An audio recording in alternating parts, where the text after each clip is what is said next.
reasons to shorten the holidays. I'm going to go through a list. Well, the main thing is we've spoken about is it prevents the summer learning gap, which is we've spoken about quite a bit today already. Mm-hmm. I've definitely experienced that with students. Oh, I'm experiencing it with students right now, like this week. But even like just basic things like they could do, like multiplying. Yeah. And then they can't. Yeah. They can't do it, and it's quite shocking how profound it is in some cases. Yeah. Well, you need the repetition. You need the synapses to link together, and like the more you do it, the stronger the pathways become. Having said that, like I've experienced, I also think like rest is important because let's face it, absorb the information. Yeah, in life is this process of learning stuff and forgetting. Yeah. Learning, forgetting. And your brain forgets most of the things. Yeah.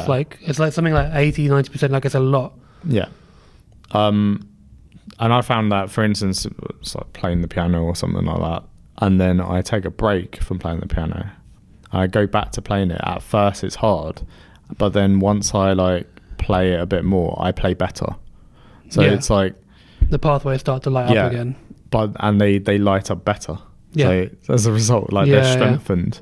So, and you see that with like say when you're helping students for exams as well. Like the fact that they've learnt it before, it means that it's easy enough for them to get it back.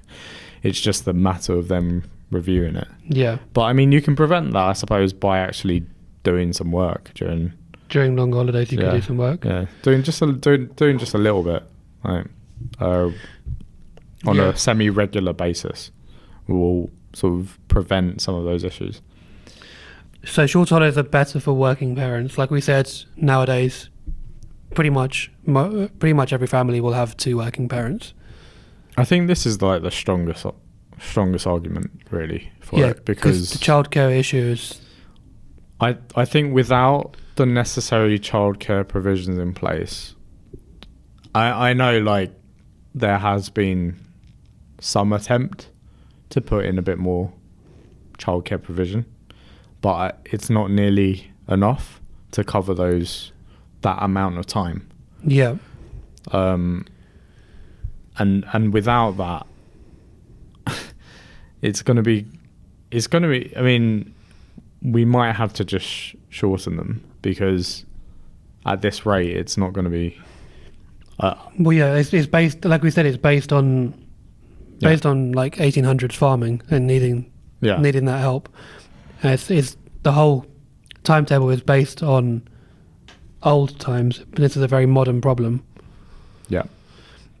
So if the holidays were shorter, teachers wouldn't have to rush through the curriculum as they do currently, and it would also give children more time to sort of explore like new ideas, and the topics they do go through, they can go through in a greater depth. Because obviously you get if you shorten the holidays, you get longer / more school days, so more school hours, and that will give you more of a chance to like they can explore their own interests. Like different children have different interests. I don't know how much I'd be in favour of like shortening the amount of holiday throughout the year. That's the only thing, is like shortening the summer holiday would, I think, prevent some of the summer learning loss. But I think redistributing like 2 weeks or something like that, or just putting in just another holiday like at some other point in the year, just randomly, or adding to Christmas. That's also a lot of people, a lot of teachers, not all of them by any means, but some of them are in favour of, like, say, adding and a lot of parents actually would support that too. Well, so, yeah, it comes back to what we were saying before, because you get, they don't get to spend time with family that much because everyone's at work and they're busy, and Christmas is one of the only times, if not the only time in the year, where they can create those family bonds and that sort of thing. Yeah, so I think actually Christmas would be a good, and I think it fits in that whole a bit more with the idea of like there being cycles throughout the year. So we're sort of hibernating more in winter, Yeah. and it's family time and it's get fat sort of on Christmas meals and things like that.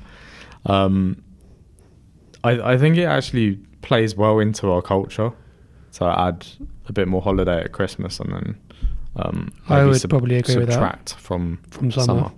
But you wouldn't be, but not in favour of shortening in order to have more teaching time where children can explore their own interests and, you know, go through the curriculum in more detail rather than having to rush through everything. Yes, but I think like one of the reasons why they might have to rush more is because, like, if you think about, like, say a SATs teacher, right? So if they're doing like year 6 SATs or something like that, the teacher's under pressure from the start of the year because the kids have also like forgotten a lot of things. Yeah. So if you were to like, I don't know about start earlier, it kind of depends what you think, maybe end earlier, end later or whatever. You've kind of reduced a little bit of that loss. So you're saying you can get the same effect by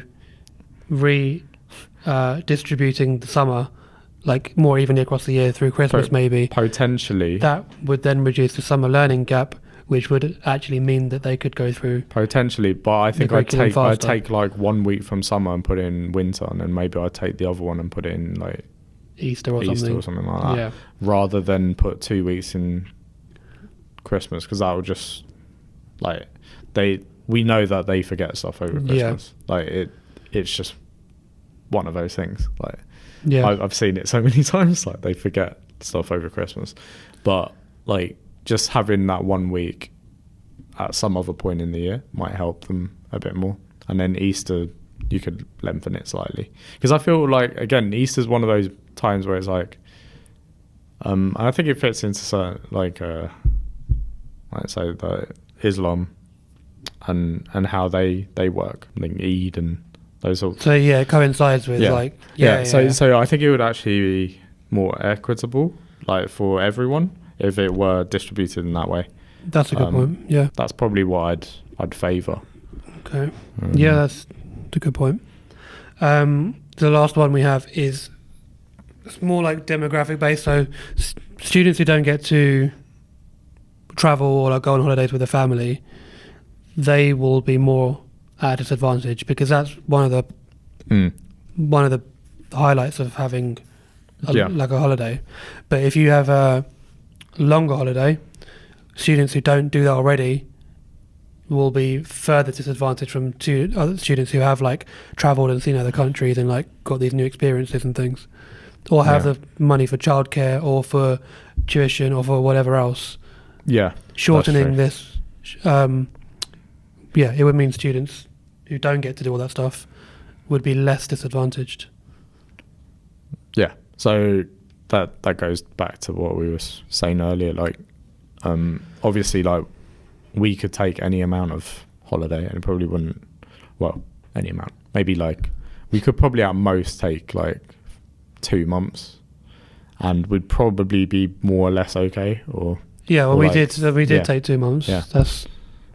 Yeah, maybe even 3. Like.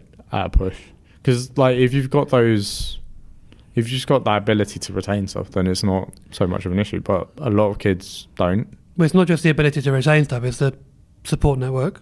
Yeah, and having the parents available to do this sort of stuff, like take them to museums and abroad and whatever else. Yeah, if you've got support networks in place, I don't think it's so bad. But even like I've heard things on the radio, like talking to parents who are actually able to do that because they've got the support network in place, and they still find it hard. So I just imagine I imagine like what it's like for a single mother or like someone who's just living on the breadline, as it were, what they must be going through during that period where it's so difficult to it's very different. Like there is support. There is support in place, but there's not nearly enough in modern society, considering the work patterns that people have.